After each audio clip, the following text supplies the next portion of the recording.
لأول مرة هنقعد نسمع حكايتك يا بابا. جاهز؟ ان شاء الله. اتعلمت الكمانجة في سن.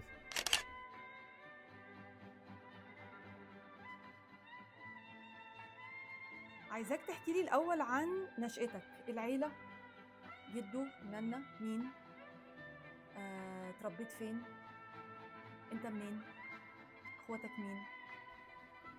لان اللي انت سألتيني فيه دلوقتي ده اسئلة كتيرة جدا، بس مهمة جدا. ناخدها كده جزء جزء. انا والدي اسمه مصطفى كامل محمد سليمان، من مواليد القاهرة، عازف قانون. في سنة يعني اتخرج من معهد الموسيقى العربية سنة 32، اللي هو كان فيها مؤتمر الموسيقى العربية الأول اللي جمع البلاد العربية كلها. وكان في دفعته أعتقد المرحوم الأستاذ محمد عبد صالح وكثير من عازفي القانون في الفترة دي. وتيتا؟ وتيتا ما كانش ليها في الفن خالص ولا كانت في التربية الأصل من السيدة زينب، من آه، القاهرة، قاهريين. من القاهرة. يعني أعتقد إن إحنا بيت العيلة الأساسي كان في شارع نجم الدين في السيدة زينب، قريب من جامع الخضيري وجامع ابن طولون. وعمي كان الكبير كان محمود سليمان، كان وكيل وزارة التربية والتعليم. ووالدي طبعا كان أستاذ آلة القانون في معهد الموسيقى العربية، وعازف قانون في الفترة ديت برضو مع كبار المطربين اللي كانوا في الفترة بتاعته، أمثال السيدة منيرة المهدية وغيرها بقى من الفنانين القدام.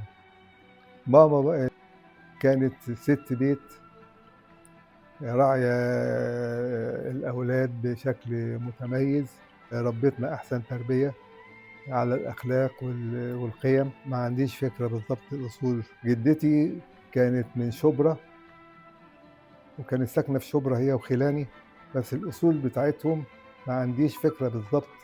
احتمال يكون أحد الأقارب الأقدم من فلسطين أو من منطقة. أنا ما عنديش تاريخ موثق في الحكاية دي. إحنا كنا أنا ومحمود ومديحة ومنى ومحي وماجدة، عد بقى كام، 6. 6. وكلنا الحمد لله يعني موفقين كنا في حياتنا. مين الكبير؟ مين كان أنا الكبير؟ الكبير كنت في الأسرة، وكنت شبه المشرف على متابعة التربية، لأن كان والدي كثير السفر في الخارج، وكنت أنا اللي مقيم في القاهرة مع إخواتي ووالدتي. ودراستي طبعا، لأن كنت لما دخلت معهد الموسيقى العربية الثانوية الموسيقية، فكان يعني تواجدي في القاهرة. في كثيرين جدا من الفنانين على فكرة ومن العظماء طلعوا من السيدة زينب. يعني كان إقامتهم وتواجدهم كان في السيدة زينب ما قبل ثورة 52 وما بعد ثورة 52. وسبتوا السيدة زينب امتى؟ سيبنا السيدة زينب، رحنا في المعادي فترة، ثم رجعنا للسيدة زينب تاني. لما انتقلنا من السيدة زينب للمهندسين، كان خالي كمال الدين محمد خليل ندى الله يرحمه، هو المهندس بتاع العمارة اللي انتقلنا ليها في السكن.